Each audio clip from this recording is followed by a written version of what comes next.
RS Yadav sir.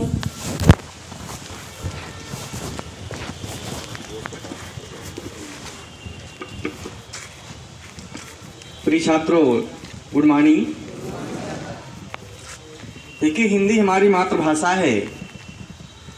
मातृभाषा वो होती है जिसको हम अपनी माँ से, अपने परिवार में सीखते हैं।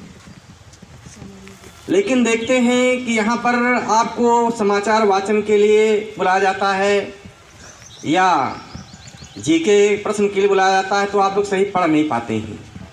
कितनी दुख की बात है कि जो हमारी मातृभाषा है उसमें भी हम देख करके अच्छी तरह से पढ़ नहीं पाते। इसके कारण में जाएंगे तो हम यही पाएंगे कि आप लोग पढ़ते नहीं हैं। जो आपकी पुस्तकें हैं हिंदी की, उसको पढ़ते नहीं हैं। उसमें बहुत से कविताएं हैं, गद्य है, पद्य है, कहानियां हैं, उसको पढ़ना चाहिए।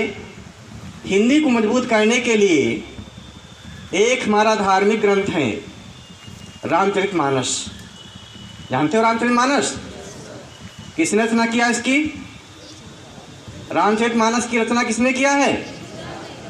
गोस्वामी तुलसीदास ने। बहुत अच्छा ग्रंथ है, हमारा धार्मिक ग्रंथ है। घर घर, प्रत्येक हिंदू के घर घर में पुस्तकें रखी जाती हैं, लोग पढ़ते हैं, उससे शिक्षा प्राप्त करते हैं। उसमें का एक प्रसंग सुनाना चाहूँगा आपको। बाली और सुग्रीव दो भाई थे। दोनों में आपस में बहुत प्रेम था, साथ रहते थे। दोनों बहुत वीर थे, बहादुर थे, और कोई भी उनसे लड़ने के लिए आता था तो हार करके जाता था, उसका वो वध कर देते थे। इसके अलावा बाल को एक वरदान प्राप्त था ब्रह्मा जी से कि यदि कोई उससे लड़ने आता था तो उस व्यक्ति का आधा बल आकर के बाल के शरीर में प्रवेश कर जाता था, इसलिए उसको हारने का सवाल ही नहीं उठता था। उसने अनेक दैत्यों का वध किया। एक दुंदुभी आया था, उसका वध किया। उसका भाई था मायावी। अपने भाई का बदला लेने के लिए मायावी आकर के बाली के राज्य में ललकारता है। बाल और सुग्रीव उसका पीछा करते हैं। युद्ध होता है और मायावी हारने लगता है। जब वो हारने लगता है तो भगता है। भग कर जा करके एक गुफा में घुस जाता है। गुफा में जब घुस जाता है तो बाल सुग्रीव से कहता है कि आप यहीं गेट पर रुकिए, गुफा की गेट पर रहिए, मैं जा करके इसको मार के आता हूँ, और 15 दिन आप इंतजार करेंगे मेरा। अगर 15 दिन में मैं मार कर नहीं आता हूँ तो इसका मतलब उस दैत्य ने हमको हमारा वध कर दिया है। वो अंदर जाता है, सुग्रीव गेट पर रहता है। सुग्रीव देखता है कि सुग्रीव सुनता वहाँ से बहुत भयंकर आवाज़ें आ रही लड़ाई की, और वो 1 महीने इंतजार करता है। 15 दिन के कहा था, 1 महीने इंतजार करता है, और 1 महीने बाद देखता है कि वहाँ से खून की धारा बहती हुई निकलती है उस गुफा से। तो डर जाता सुग्रीव की शायद मेरे भाई का वध कर दिया उस दैत्य ने। वो अपने घर आता है, बताता सबसे अपने राज्य में कि शायद मेरे भाई को मार दिया गया है। अब यहाँ पर बाली राजा था, अब उसके राज्य में कोई राजा नहीं रहा, तो जनता ने, उसके परिवार सदस्यों ने कहा कि आप ही राजा बन जाइए। सुग्रीव राजा बन जाता है। कुछ समय बाद बाली आता है, बाल देखता है, और वहाँ पर जो है गेट पर एक पत्थर रखा था कि निकले ना, वो दैत्य निकले ना। जब बाली आता है, उसको मार करके निकलता, देखता कि गुफा के गेट पर पत्थर रखा हुआ है, और ये भाई ने किया है शायद राज्य को हड़पने के लिए और हमको मरवाने के लिए ऐसा किया है। वो बहुत नाराज़ होता है, आता है सुग्रीव पर, बहुत नाराज़ होता है, सुग्रीव को मारता है, उसको मार डालना चाहता, किसी को सुनता नहीं है।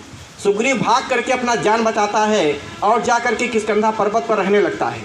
बाल यहाँ क्या करता है, उसकी मिसेज को, उसकी वाइफ को, छोटे भाई की पत्नी को अपनी पत्नी बना लेता है और पुनः राज्य करने लगता है, और उसको मारना चाहता था सुग्रीव को, लेकिन हनुमान जी के साथ जो है, हनुमान जी से दोस्ती थी सुग्रीव की, वो बल किष्किंधा पर्वत पर रह रहे थे। किष्किंधा पर्वत पर नहीं जाता था बाल, उसको श्राप था कि अगर वहाँ जाएगा तो वो मर जाएगा। एक श्राप था, किस कारण था वो आप लोग पढ़िए, वो बहुत सी कहानियाँ हैं। अंत में जब श्री रामचंद्र जी सीता की खोज में निकलते हैं और किष्किंधा पर्वत पर पहुँचते हैं, हनुमान जी की सहायता से सुग्रीव और राम में मित्रता होती है। राम उसको आश्वासन देते हैं कि बाल को मार करके आपके साथ जो अन्याय हुआ है आपको न्याय दिलाया जाएगा। सुग्रीव को ले जा करके वहाँ पर पहुँचते हैं बाल के राज में। सुग्रीव अपने भाई को ललकारता है लड़ने के लिए, और बाली आता है, दोनों में युद्ध होता है, सुग्रीव हारने लगता है। अंत में श्री रामचंद्र जी ने एक पेड़ की ओर से तीर मारा है और एक तीर से ही बाल के प्राण हल लेते हैं, बाल को घायल कर देते हैं। उस समय बाल जो है कहता है, क्या कहता है, धर्म हेतु अवतार वो गोसाई, मारो मोहि व्याध की नाई, मैं बैरी सुग्रीव प्यारा, कारण कौन नाथ मोहि मारा। बाल कहता है श्री रामचंद्र जी से कि हे भगवान, आपका जन्म तो धर्म की स्थापना के लिए हुआ है, न्याय की स्थापना के लिए हुआ है, हमको क्यों मारा आपने, हमने आपके साथ क्या किया था। तब वहाँ पर श्री रामचंद्र जी उत्तर देते हैं। क्या उत्तर देते हैं? बहुत अच्छी लाइनें हैं। रामचंद्र जी कहते हैं, अनुज बधू भगनी सुत नारी, ओ सुन सठ ये कन्या समचारी, इन्हें कुदृष्ट बिलो कही जोई, ताही बधे कछु पाप न होई, मूढ़ता ही अतिशय अभिमाना, नारी शिखामन करश न काना, मम भज बल आश्रित तो ही जानी, मारा चाहसी सहस अभिमानी।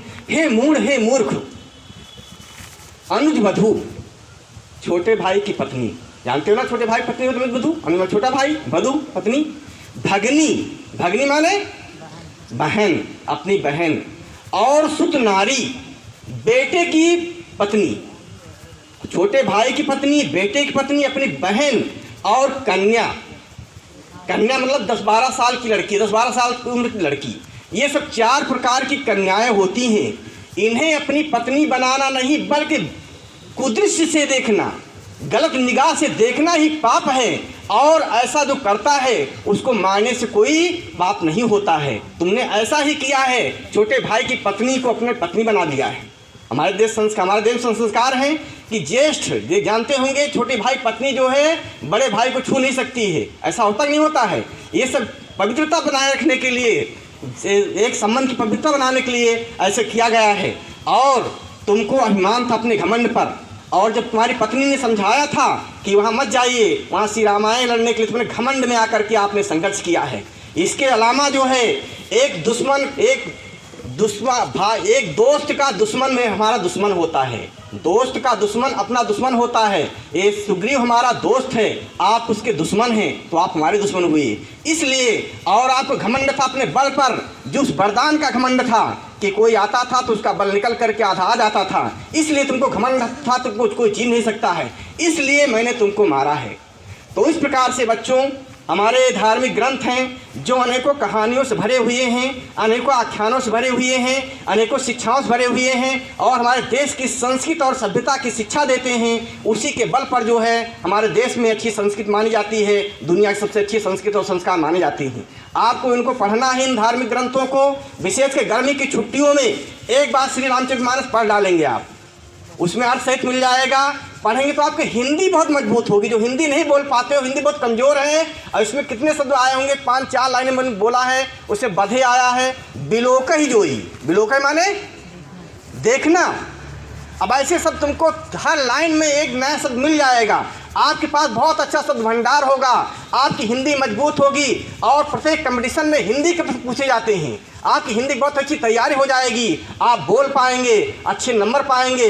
क्योंकि देखते हैं इंटरमीडिएट में भी लड़के जो 97 98 नंबर पा जाते हैं हिंदी में, तो बहुत नंबर भी अच्छे आते हैं। और ये जो श्री रामचरितमानस है, रस छंद अलंकार से भरा हुआ है, इसमें बहुत सी चौपाइयाँ हैं, दोहे हैं, सोठा है और श्लोक हैं। इनको अध्ययन कीजिए, याद कीजिए, गुनगुनाइए, गाइए, उसका आनंद लीजिए, अपनी हिंदी मजबूत कीजिए। धन्यवाद।